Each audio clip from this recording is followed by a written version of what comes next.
Hi hello guys, welcome back to my channel. This is Ramya. Video start ಮಾಡೋದಕ್ಕೂ ಮುಂಚೆ ನನ್ನ ಚಾನಲ್ನ ಸಬ್ಸ್ಕ್ರೈಬ್ ಮಾಡಿ, ವಿಡಿಯೋನ ಲೈಕ್ ಮಾಡಿ, ಶೇರ್ ಮಾಡಿ, ಹಾಗೆ ಕಮೆಂಟ್ ಮಾಡಿ. ಇವತ್ತು ನಮ್ಮ ಸ್ಕೂಲಲ್ಲಿ ಗಾಂಧಿ ಜಯಂತಿನ ಸೆಲೆಬ್ರೇಟ್ ಮಾಡಿದ್ರು. ಪ್ರೋಗ್ರಾಮ್ ಎಲ್ಲ ತುಂಬ ಚೆನ್ನಾಗಿ ಬಂತು. ಮ್ಯಾನೇಜ್ಮೆಂಟ್ಗೂ, ಟೀಚರ್ಸ್ಗೂ, ಸ್ಟೂಡೆಂಟ್ಸ್ಗೆ ಎಲ್ಲರಿಗೂ ತುಂಬ ಥ್ಯಾಂಕ್ ಯು ಸೋ ಮಚ್. ಈ ಒಂದು ಮೂಮೆಂಟಲ್ಲಿ ಗಾಂಧೀಜಿಯವ್ರ ಬಗ್ಗೆ ಎರಡು ಮಾತು ಹೇಳಬೇಕು ಅಂತ ಇಷ್ಟಪಡ್ತೀನಿ. ಸೊ ಈ ಮೂಮೆಂಟಲ್ಲಿ ಗಾಂಧೀಜಿಯವ್ರ ಬಗ್ಗೆ ಹೇಳೋದಕ್ಕೆ ಒಂದು ಟೈಮ್ ಅಂತ ಅಲ್ಲ, ಹೆಮ್ಮೆ ಫೀಲ್ ಮಾಡ್ಕೊಬೇಕು. ಸೊ ಕೆಲವೊಂದು ಇನ್ಫಾರ್ಮೇಷನ್ ಗಾಂಧೀಜಿಯವ್ರ ಬಗ್ಗೆ. ಭಾರತದ ರಾಷ್ಟ್ರಪತಿ ಪಿತಾ ಮಹಾತ್ಮ ಗಾಂಧಿ ಅವರ ಜನ್ಮದಿನವಾದ ಅಕ್ಟೋಬರ್ 2 ನಾವು ಗಾಂಧಿ ಜಯಂತಿ ಎಂದು ಆಚರಣೆ ಮಾಡುತ್ತೇವೆ. ಇದು ಭಾರತದ ರಾಷ್ಟ್ರೀಯ ಹಬ್ಬವಾಗಿದೆ.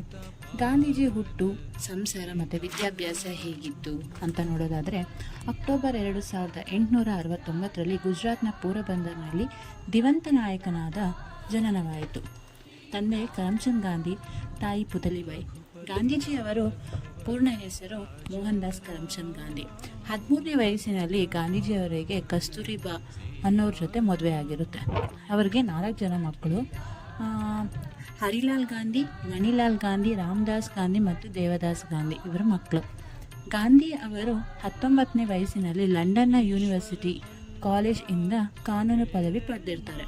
ಗಾಂಧೀಜಿ ಮೊದಲ ಚಳುವಳಿ ಆಫ್ರಿಕಾಯಿಂದ ಆರಂಭ ಆಗುತ್ತೆ.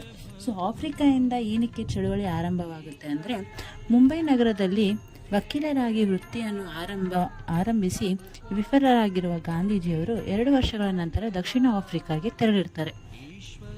1893ರಲ್ಲಿ ಪ್ರಿಟೋರಿಯಾಗೆ ಗಾಂಧೀಜಿ ರೈಲಿನಲ್ಲಿ ಪ್ರಯಾಣಿಸಬೇಕಾದ್ರೆ ಬಿಳಿಯನೊಬ್ಬ ದೂರಿನಂತೆ ಕರಿಯನೆಂದು ಗಾಂಧೀಜಿಯವರನ್ನು ಹೊರಹಾಕಲಾಯಿತು. ಅಂದರೆ ಬ್ರಿಟಿಷರು ಗಾಂಧೀಜಿಯವರನ್ನು ಹೊರಗಡೆ ಹಾಕ್ತಾರೆ. ಭಾರತೀಯ ನಿವಾಸಿಗಳಿಗೆ ಸಮಾನ ಹಕ್ಕನ್ನು ನೀಡದ ಬ್ರಿಟಿಷ್ ಸರ್ಕಾರ ನೀತಿಯನ್ನು ನೋಡಿ ಗಾಂಧೀಜಿ ಅಲ್ಲಿಂದ ಚಳುವಳಿ ಆರಂಭಿಸಿರ್ತಾರೆ. ಭಾರತದಲ್ಲಿ ಸತ್ಯಾಗ್ರಹ ಆಶ್ರಮ ಆರಂಭಿಸಿದ ಗಾಂಧೀಜಿ 1915ರಲ್ಲಿ ಭಾರತಕ್ಕೆ ಮರಳಿದ್ದಾರೆ. ಅದೇ ವರ್ಷ ಅಹಮದಾಬಾದ್ನಲ್ಲಿ ಸತ್ಯಾಗ್ರಹ ಆಶ್ರಮ ಸ್ಥಾಪಿಸಿದರು. ಗಾಂಧೀಜಿ ಬ್ರಿಟಿಷರ ಹಿಡಿತದಲ್ಲಿ ಭಾರತವನ್ನು ನೋಡಿ ಮರುಗಾಗಿದರು. ಭಾರತ ಸ್ವತಂತ್ರ ಸಿಗದೆ ಬೇರೆ ದಾರಿ ಇಲ್ಲ ಎಂದು ತಮ್ಮ ವಕೀಲ ವೃತ್ತಿಯನ್ನು ತ್ಯಜಿಸಿ ಸಂಪೂರ್ಣ ಹೋರಾಟಕ್ಕೆ ಇಳಿದ್ದಾರೆ. ಭಾರತದಲ್ಲಿ ಚಳುವಳಿ ಆರಂಭ 1920 ಮತ್ತು 22 ಅಸಹಕಾರ ಚಳುವಳಿ ಸ್ಟಾರ್ಟ್ ಆಗುತ್ತೆ. 1930ರಲ್ಲಿ ಉಪ್ಪಿನ ಸತ್ಯಾಗ್ರಹ, 1942ರಲ್ಲಿ ಬ್ರಿಟಿಷರೇ ಭಾರತ ಬಿಟ್ಟು ತೊಲಗಿ ಎಂಬ ಹೋರಾಟ ನಡೆಸಿದರು. 21 ದಿನಗಳ ಕಾಲ ಬ್ರಿಟಿಷ್ ಆಡಳಿತವನ್ನು ವಿರೋಧಿಸಿ ಉಪವಾಸ ಸತ್ಯಾಗ್ರಹ ನಡೆಸುತ್ತಾರೆ ಗಾಂಧೀಜಿಯವರು.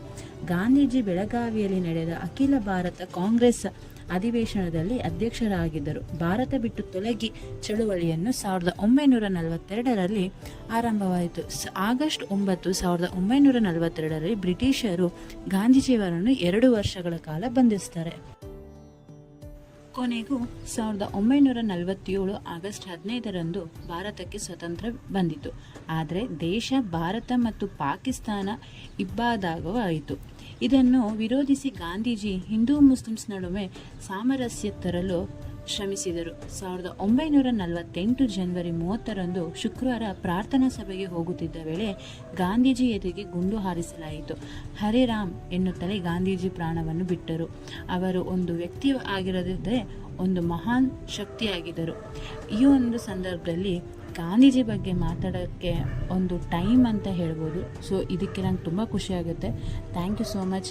ಇದೇ ಥರ ಎಲ್ಲರೂ ಸಪೋರ್ಟ್ ಮಾಡಿ, ಈ ಥರ ನಾನು ವಿಡಿಯೋಸ್ನ ಎಲ್ಲ ನೋಡಿ ಸಪೋರ್ಟ್ ಮಾಡಿ guys. Thank you so much.